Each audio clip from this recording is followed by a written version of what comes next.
Notre Umrah s'est parfaitement déroulé, alhamdoulilah. Il faut dire que nous étions bien encadrés et nous avions aussi étudié les différents rites à l'aide de bouquins. Mais celui que je vous conseille vraiment, c'est le guide illustré du Hajj et de la Umrah du Bédouin. Il faut savoir qu'une Umrah ne se fait qu'en quelques heures. Cela a peut-être duré environ 2 heures pour nous. Une fois les rites de la Umrah effectués et une bonne nuit de repos, on a pu alors commencer à vivre notre aventure à la Mecque.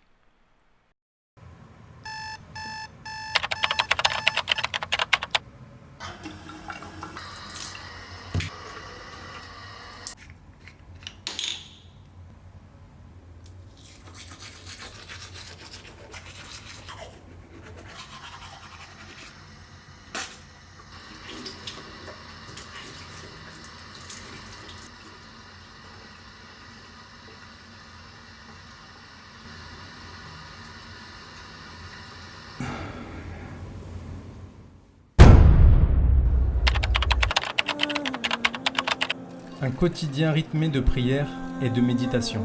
C'est un rythme tellement différent de celui de Médine. On ressent une frénésie, tout va très vite, beaucoup plus de monde, c'est assez impressionnant au départ. On est loin de la sérénité de Médine, mais cette sensation s'effaçait aussitôt lorsque je regardais la Kaaba. Elle était si belle, si majestueuse, comme figée dans le temps. Elle restait de marbre face à toute cette foule, ces bousculades.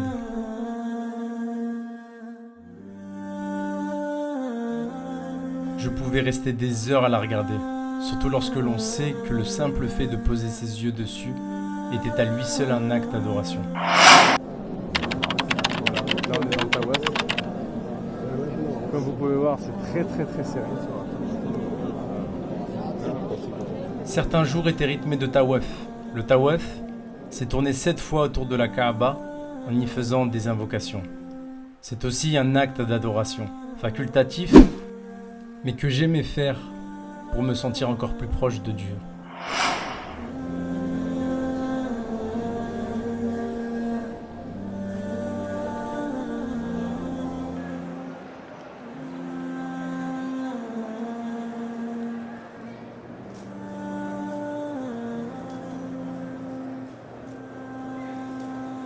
J'aimais beaucoup monter au dernier étage sur le rooftop du Haram pour y prier notamment le Fajr et y rester jusqu'au Shourouk. De là, on a une super vue sur la Kaaba. Et on pouvait y voir le soleil timidement se lever. C'est des moments tout simplement magiques.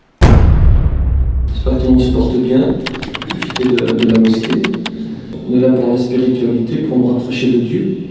Donc le confort, etc., c'est pas le plus important, mais ça a son importance. D'ailleurs, c'est le choix que vous avez fait, bien sûr.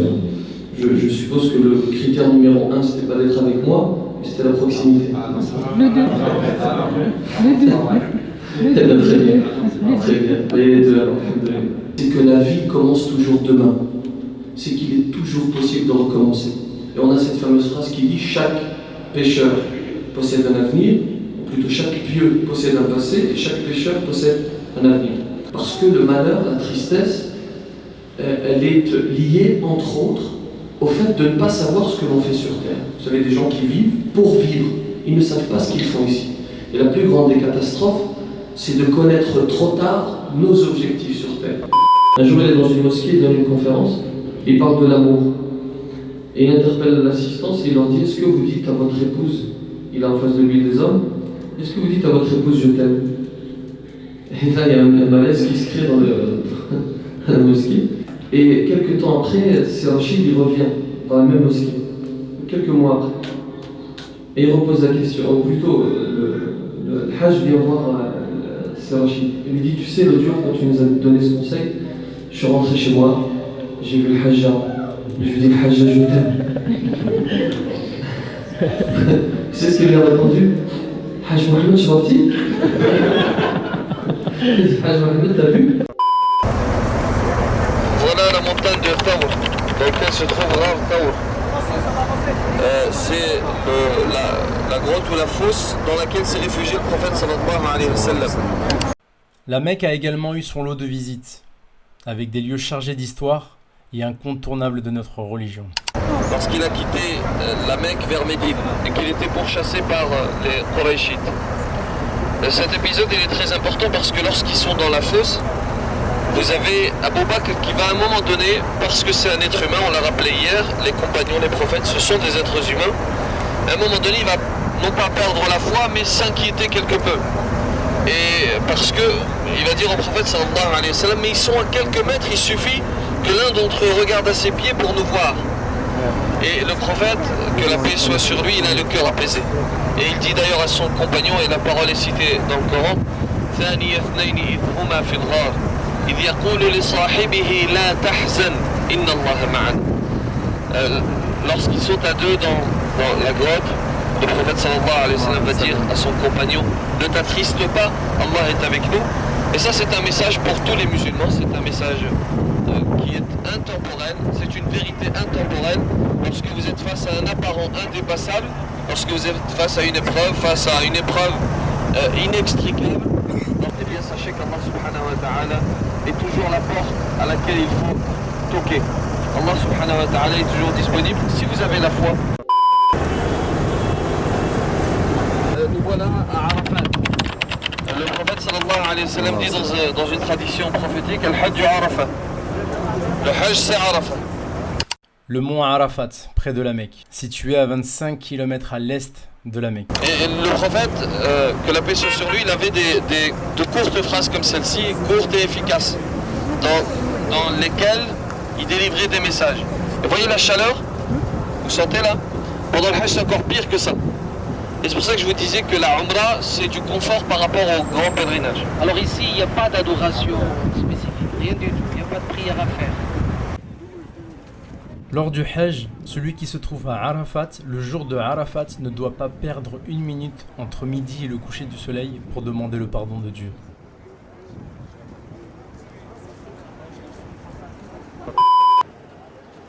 Le quotidien mécois, c'est aussi beaucoup de repos. On y est beaucoup plus fatigué qu'à Médine, et il faut vraiment s'imposer du sommeil pour tenir le rythme.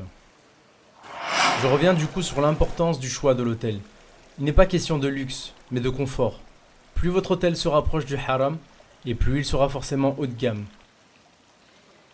Mais croyez-moi, la proximité avec le haram est l'un des premiers critères à prendre en compte, surtout à la Mecque, là où tout va très vite.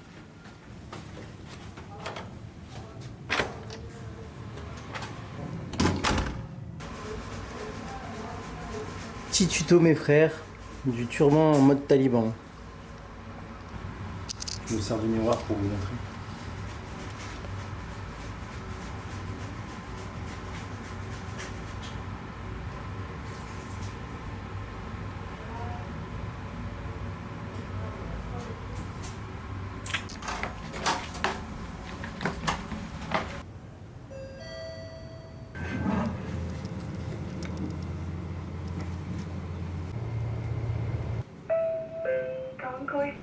Nous avions toujours nos conférences et rendez-vous que nous donnaient les imams Boussena et l'imam Miktar, quasi quotidien.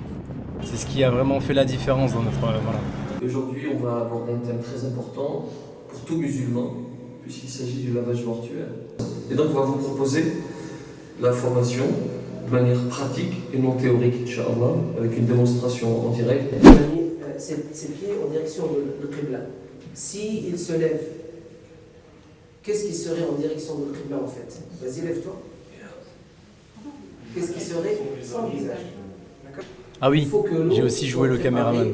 De façon à ce que la chaleur de l'eau, d'accord, elle soit telle que nous estimons vouloir pour nous si on prend une douche, si on fait les grandes ablutions. D'accord? Et le prophète nous a dit traitez le mort comme vous traitez le vivant, avec respect. On n'a pas le droit de tordre les mains et d'être violent et ainsi de suite. Ça, on parfume le visage, la tête et tout, d'accord? Et on le prépare de façon à ce que sa famille puisse le voir et qu'il soit dans un très bel état. Vous pouvez retrouver la suite du lavage mortuaire sur la chaîne de notre frère l'imam Boussena.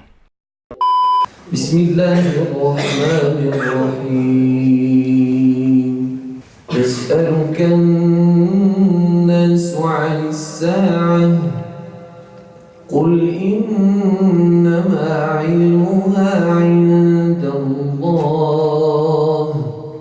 quitter la Mecque, on va quitter l'Arabie et on va retourner dans nos pays, dans notre pays. Dans nos pays, il y a des Belges avec nous.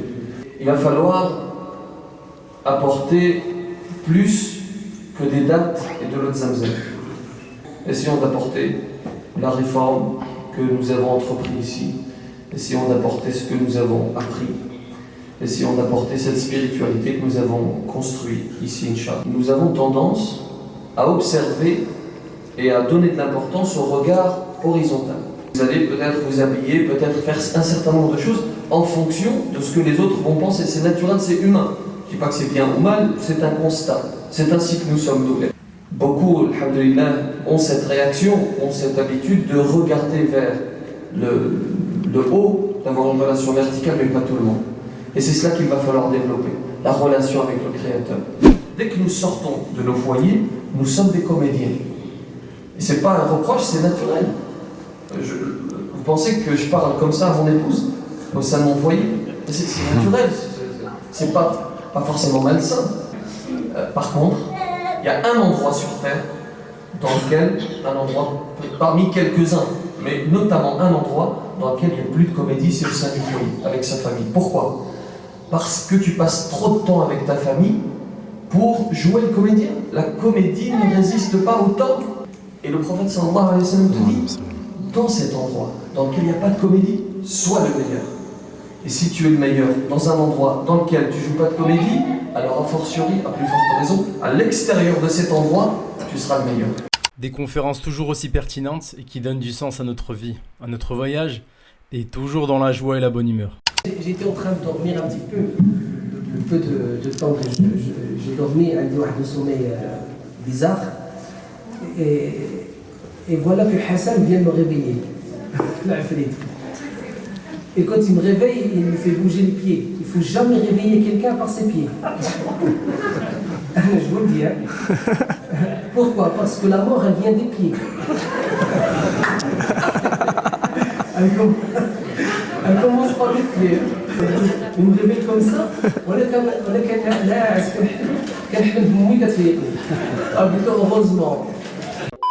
Bon, à la fin du séjour, on est en train de gratter au maximum ce qu'on peut prendre en Zemzem. Il faut savoir que ici on nous autorise à avoir 3-4 bouteilles, petites bouteilles minimum dans une des valises. Enfin, là on part avec 2 valises, donc 3-4 bouteilles de Zemzem dans chacune des valises. Et en plus on a 5 litres offerts du coup chacun avec la formule du séjour. Donc on est en train de gratter au maximum. Je les remplis vraiment à ras-bord. Je fais du trafic de Zemzem. Ouais, petite correction par madame, c'est que du coup, en fait, on prend la liberté d'en prendre 2-3 avec nous. Il faut savoir que du coup, si on a beaucoup de litres dans la valise, c'est possible qu'il la réquisitionne et qu'il ne la rende pas en fait. Voilà. Donc on a pris la liberté d'en prendre 2-3, donc c'est un risque. On pourrait en prendre 4, 5, 6, 7, mais les accompagnateurs nous ont dit que 2-3 ça pouvait passer. Donc c'est pour ça que je fais du trafic, en essayant de remplir au maximum les petites bouteilles. Et le Zemzem n'est pas offert par la formule, mais on doit payer 7,50 rials. Voilà, pour les 5 litres.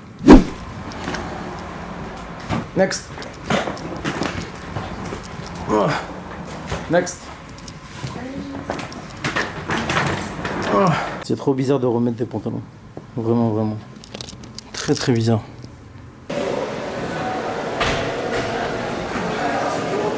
Voilà, ça c'est comme ça. Voilà pour ces épisodes de la Hamra. J'espère que vous avez bien aimé, que je vous ai donné vraiment du coup envie d'y aller. Comme vous avez pu le voir en fait avec les accompagnateurs, les imams, Miktar et Boussena, c'était vraiment une très très bonne ambiance. Les rappels, les conférences étaient vraiment très très très enrichissantes. Et comme vous avez pu le voir en fait, il y a vraiment du sérieux. Il y a beaucoup de sérieux et il y a beaucoup également de rigolade en fait. C'était vraiment une bonne ambiance. On a vraiment adoré. Je crois que c'est tout pour moi. Bref, j'ai vraiment tardé au niveau de ces 2 épisodes, mais comme tu peux le voir en fait derrière, il y a eu beaucoup de changements pour l'année 2019, parce que du coup on est dans une année 2020, et puis du coup je suis un peu perdu dans le temps. C'est quoi ça? Là, dégage. Puis d'autres vidéos arrivent. On refait la même chose, c'était tout pour moi. C'était Mister Afk. Oui, parce que du coup il y a le retour ici, donc je suis obligé de regarder Oh là là, faut que je me détende. Donc c'était tout pour moi, c'était Mister Afk. Et je vous dis à la prochaine sur YouTube. Ciao.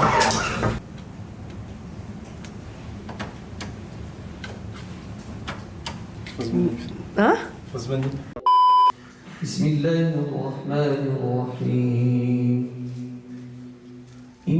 Ah oui, encore une chose. N'oubliez surtout pas qu'il n'est jamais trop tard pour réformer votre vie.